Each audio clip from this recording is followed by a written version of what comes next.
Russia, Vladimir Putin, Russia hates Russia, Putin, Russia, Moscow, Russian, pro-Russian, the Russians,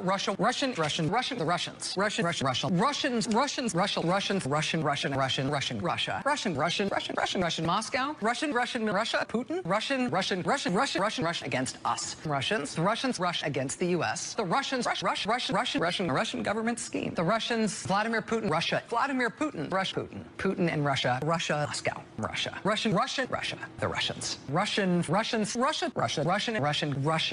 Putin, Russian.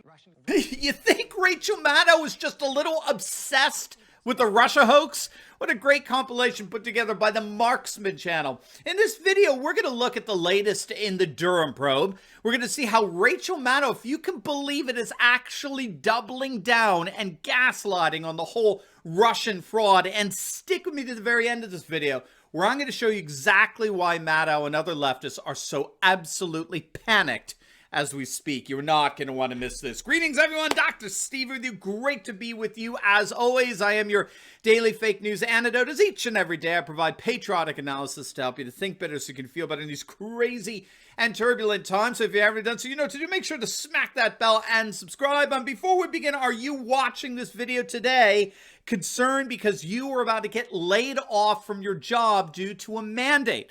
Well, unfortunately, this is far too common these days, and I have had enough of it. I am calling you to fight back with me as I share the key to leading our families and communities and fighting for freedom without sacrificing our beliefs or values. It's this Friday and Saturday. You're not going to want to miss it. We have a huge special guest. Senator Doug Mastriano will be back with us as he explores his race for Pennsylvania governor, as well as many other awesome patriots, sharing how they've stood up against mandates and other crippling legislation to build freedom-loving communities. But you do not want to miss this.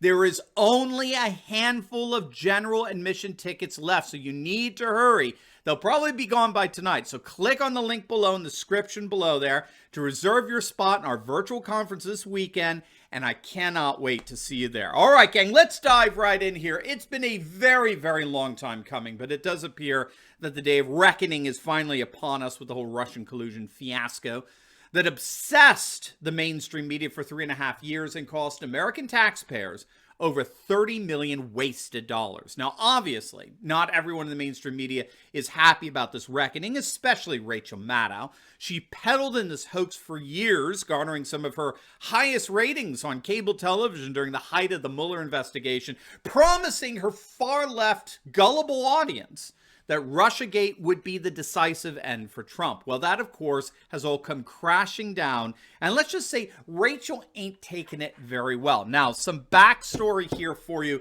As many of you may know by now, Special Counsel John Durham officially charged Brookings Institute analyst Igor Danchenko with lying to the FBI about his work on the dossier, the now infamous Russian dossier that provided salacious details of a trip that Trump supposedly took to Russia several years back, that Putin was using to blackmail him then when he was candidate and then when he was president. Danchenko was indeed taken into custody last Thursday as the primary source behind the creation of the now fully discredited anti-Trump dossier that was used by Clinton, the Democrats, and the mainstream media, not only to manufacture and propagate the phony Russian collusion hoax aimed at discrediting the Trump presidency, but it was also used, of course, as the sole piece of so-called evidence to obtain FISA warrants. FISA standing for Foreign Intelligence Surveillance Act. We now know that in order to spy on Trump's campaign, the FBI relied heavily on this false dossier in order to obtain their FISA warrants and surveil Carter Page, Trump's former campaign advisor, and a number of others, both during his campaign, even during his first days of his presidency. Danchenko was charged with 5 counts of lying to the FBI about the sources he used for fabricating the dossier that he delivered to the former British spy Christopher Steele, who put the dossier together and sold it to the Hillary Clinton campaign as opposition research against Trump.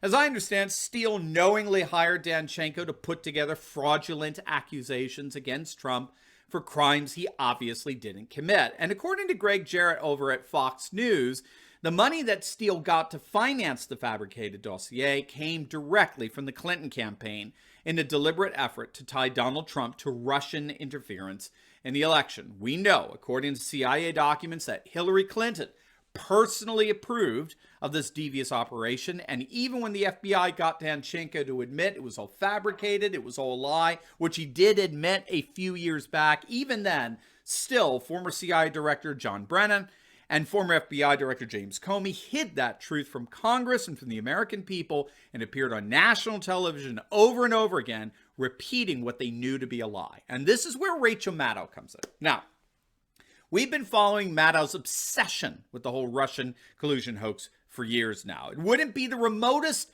bit of an exaggeration to say that Maddow was obsessed with the whole Russiagate controversy. Every night she had people like Brennan, like Comey, and all these supposed insiders on her show to tell her far-left viewers how Robert Mueller was going to once and for all bring Trump down. Well, it turns out that Maddow was simply piling absurdity upon absurdity. Her so-called coverage was nothing more than warts piled on warts. And even the left-wing media admits that.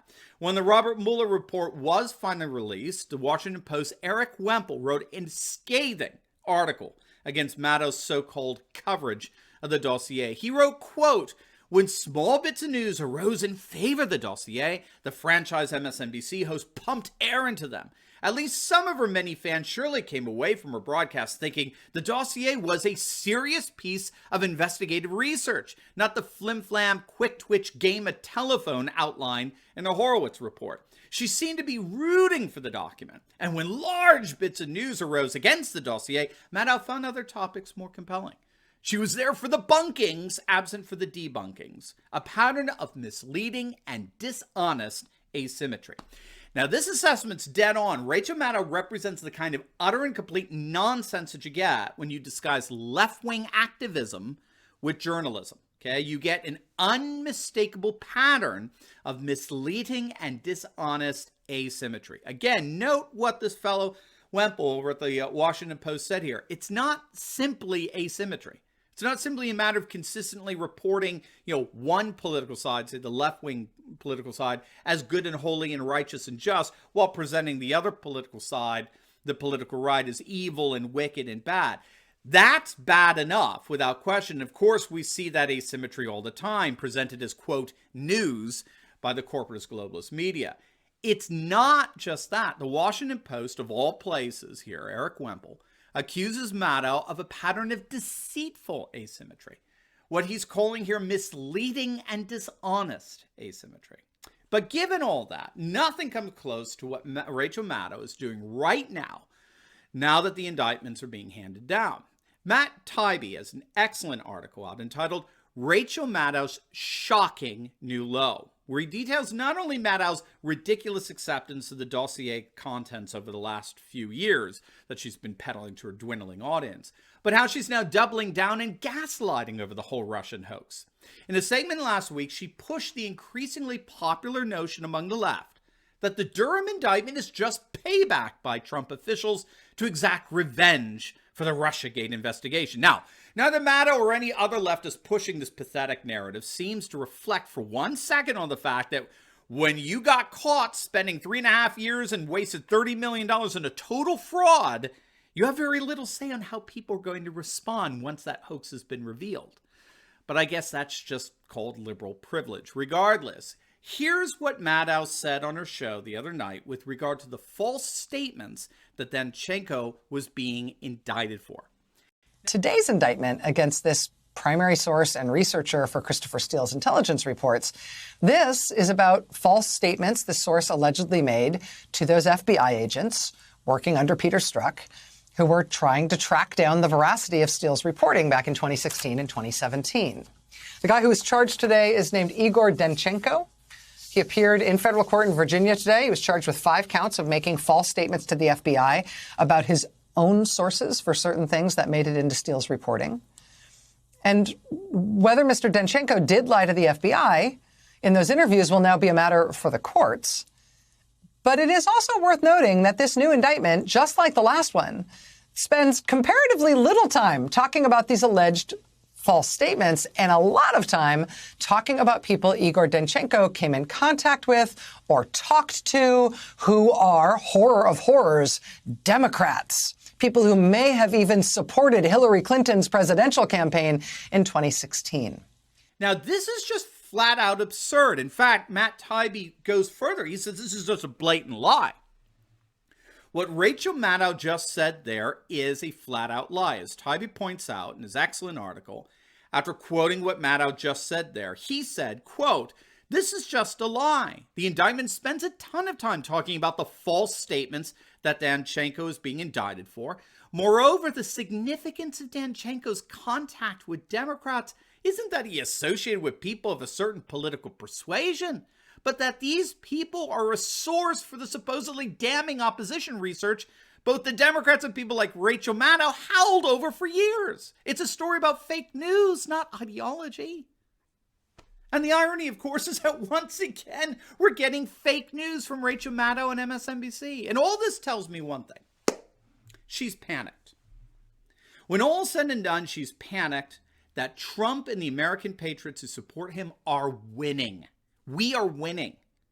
And we are going to decisively win. And there's absolutely nothing she can do other than just double down on her debacles and her despairing. That's all she can do. And such an implosion of credibility couldn't be more deserved. Now, before we go, you will definitely want to check out my latest video on how Democrats are horrified that the supposed Trump coup is turning into a runaway train. You're not going to want to miss it, so make sure to click on the link, and I will see you over there. God bless.